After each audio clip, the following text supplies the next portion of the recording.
Hey everybody out there in the mobile YouTube universe. Planet Joe 10, back on the 10th planet. Been a while since we posted, so we got some updates and good weekend videos this week. Had a lot of fun. Looked at, hope you guys checked out Rambler 69. He had that 1/6 scale flat drag coupe that his friend had built, I guess a good friend that had passed away. What a beautiful piece of work. I mean, it was all scratch built, 1/6 scale. I think he said it was about 48 inches long, all aluminum. The engine itself was a 1/6 engine, I guess, that he had gotten as a kit and built around it. Beautiful work. If you haven't seen that video, you should definitely check that out. Good to see Benny Mac. He's built a static grass applicator. I know he's got it in the works. I hope you guys saw his video. Good to know that's something that I have contributed to the community is passed on to someone else. Although his chassis is beautiful. The chassis he's built for his static grass applicator came out really, really good. I know he's working on wiring it now. We look forward to seeing updates on that. Good to see Dr. Cranky back in the laboratory. Happy to see him back in his element, building and putting out videos faster than we can watch them. But hey, we like that. I mean, anything Dr. Cranky puts out, we're going to watch it, no matter what.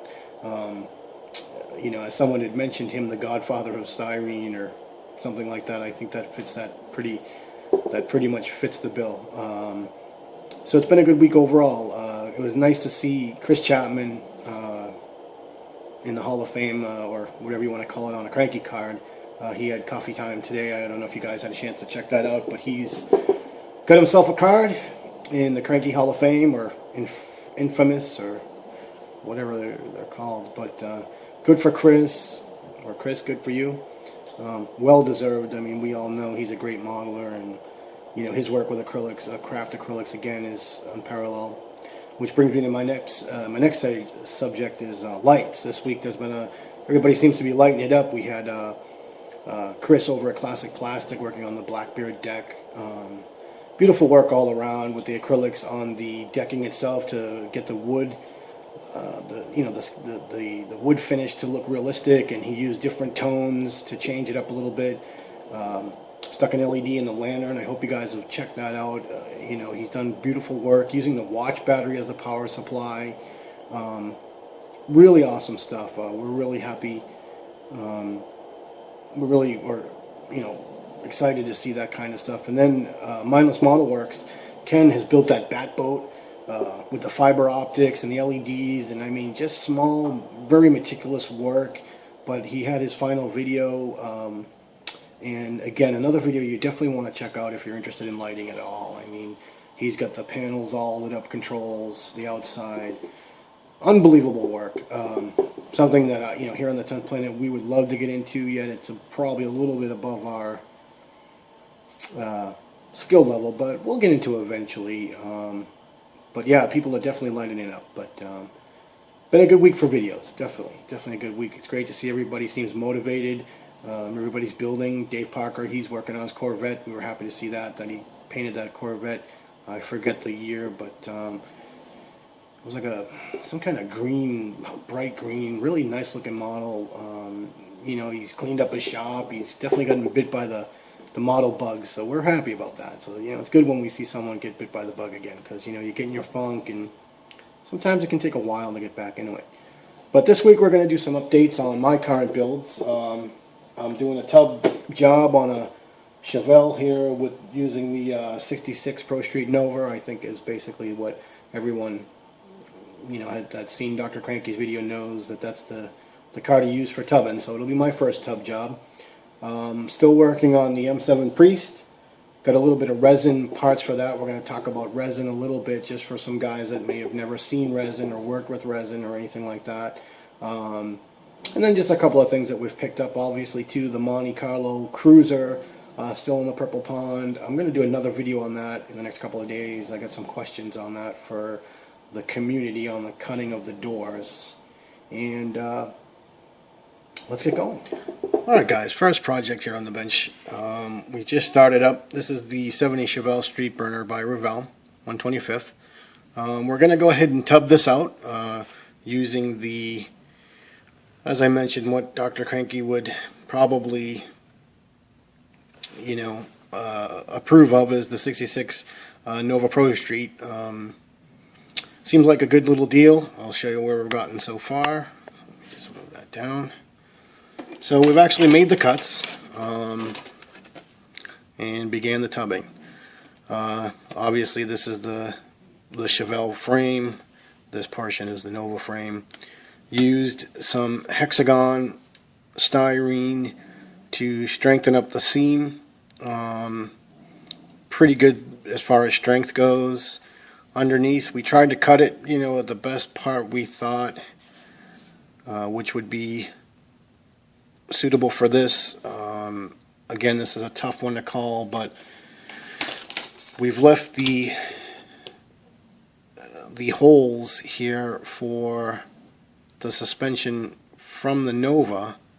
So I'm not quite sure how that'll go. We got a little bit of flat styrene also here to cover up the seam and also just add some extra durability and strength. We have done a little bit of test fitting, and so far it appears that this will work out pretty well. You know, again, it's very early on, but so far so good. I mean, I think we've got it to where we can definitely use the tub. You know, this will be a really cool car to tub, I think. Plenty of engine room. I'm not quite sure what we're going to use for an engine yet. Want to try to probably get some photo etch hood pins for that. But that's pretty much it for a new update on the new kit that we're building. We are still working on the Monte Carlo, as I mentioned. I'm going to have another video on that separately for some questions that I have for door cutting, and we'll move on to the M7 Priest. Okay, update on the M7 Priest. Again, this is the Academy kit that we've been talking about. Been working on this here and there. Basically have been working on the chassis a bit. You know, when it comes to an armor kit, 1/35 scale, there certainly are a lot of parts compared to, you know, your normal auto or model car build. I'm not really sure how many parts this is. We'd have to look, but you know, for instance, this piece here, which we'll try to get a focus on, has a lot of detail. Just add the little seat. We had some sink marks in the seat that we're working on, but you know, the thing about an armor kit, and honestly, I would recommend that any auto builder build some kind of armor kit. You know, it really tests your gluing skills, your ability to build. You know, this piece here probably was 1, 2, 3, 4, 5, 6, 7, 8, 9, 10, 11, 12, 13, at least 15 parts, maybe 20 even. You know, it's really well done. There's you know, of course there's a lot of sanding and clipping and cutting involved, but it really does kind of test your abilities to glue, you know, keep your patience together, and also follow directions. You know, some of these armor kits, you know, again, for non-armor guys, some of you car modelers, they're kind of notorious for the instructions always not being 100% complete. So, or not complete, but not in, you know, in the correct order or whatever it may be.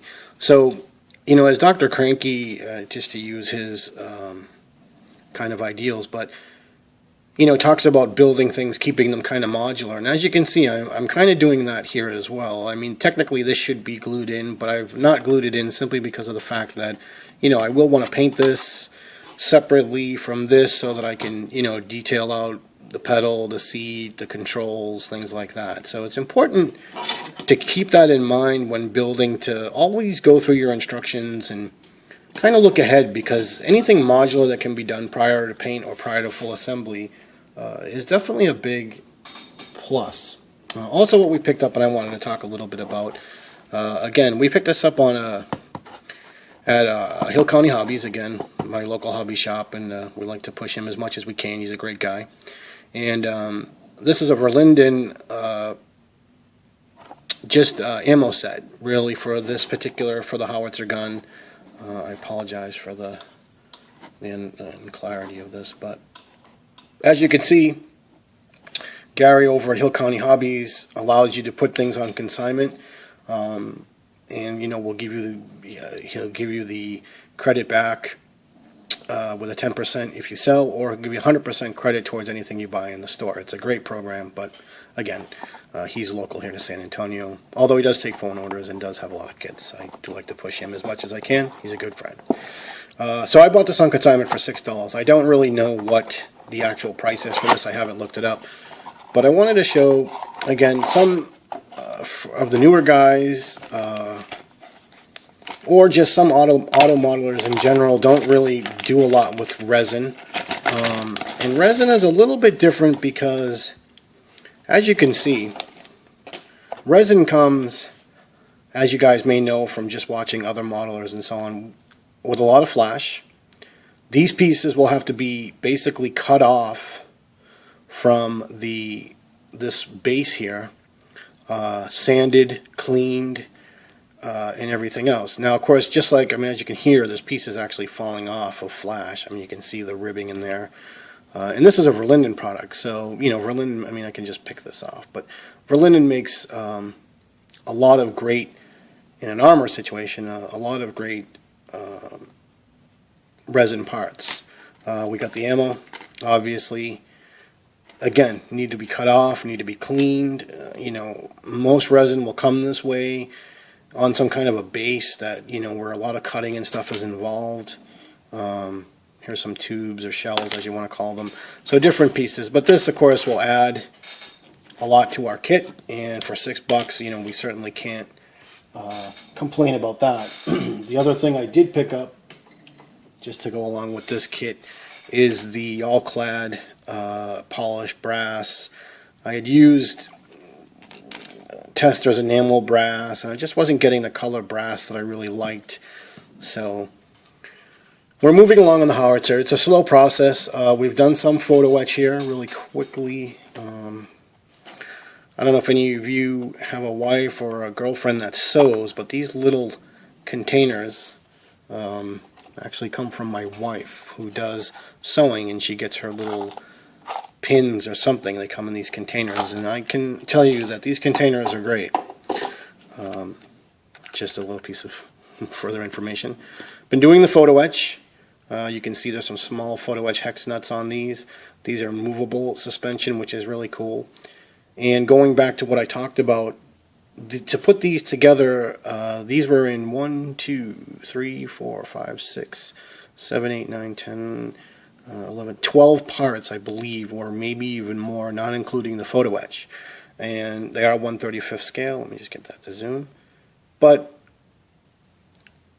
it really is good, again, to test your gluing skills. It is, you can do most of this on the naked styrene, and it's a bit smaller than our 1/24th, 1/25th scale. However, again, modular. I will paint these wheels up prior to adding them onto the kit. As you can see, all my road wheels are done.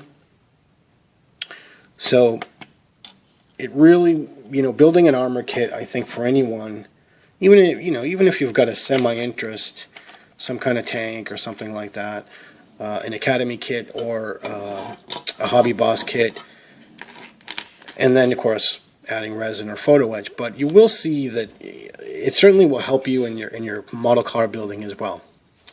So that's pretty much with it for updates on the bench. We'll just go over a couple of quick things that I picked up, and we'll go from there. Okay, so here's what we've picked up this week and added to the shop. We have 2 Revell custom cases. Again, these are just basic model cases. On clearance for $3.99. We saw the all-clad brass, obviously. We've seen the Verlinden kit. Picked up the 2 cases and some blades here. Just number 11 X-Acto blades on clearance, again $3.99.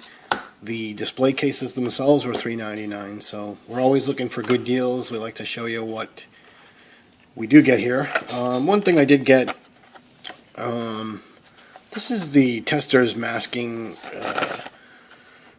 tape, 3 different sizes, pretty thin, maybe good for some pinstriping. Really don't have any feedback on this at all. You know, we do use the Tamiya tape for masking, but we saw this and the price was okay, so we figured we'd give it a try. If anybody has any feedback on this tester's tape, please let me know. I am interested to try it. Maybe we'll do some lines on the Chevelle or something along those lines. But basically, all this was on clearance, or not the tape, but the blades and the display cases, which I grabbed whatever they had, which was only 2. And again, on clearance. You can't beat a good deal. So that's pretty much the updates to what we've added to the bench this week. And we'll come back with a few final thoughts. Alright, so that does it for this week's update. I hope you guys enjoyed what you saw. Not really a lot of progress. Just back in the beginning stages of some builds. But we are pretty excited about what we're working on right now. We're excited to what we've added to the shop for, you know, a real reasonable price. One thing about the resin too that I just may not have mentioned for, again, guys that may be newer working with resins. Resins will not work with your regular model glue. You know, as say your Tamiya, you know, thin cement or any type of model cement. Realistically, you're going to want to use a super glue or 2-part epoxy, of course, always work. So that's just one thing to bear in mind. But we got the next couple of days off here. We're pretty happy. We've got a little vacation, so we're going to be working a lot. Hopefully, posting a couple of videos along the way. We'll be doing some more work on the Priest and the photo etch, and hopefully doing a review on the Armor Guard photo etch bender, and just some different things along the way. But again, this is Planet Joe 10, and just want to tell you guys to keep the videos flowing. I've been really enjoying watching them, watching them, and you know, the inspiration just keeps coming on, and I can't build enough. So I just want to thank everybody for subscribing and watching the videos and comments. The comments have been spectacular. So Planet Joe 10 from the 10th Planet saying, we'll see you next time.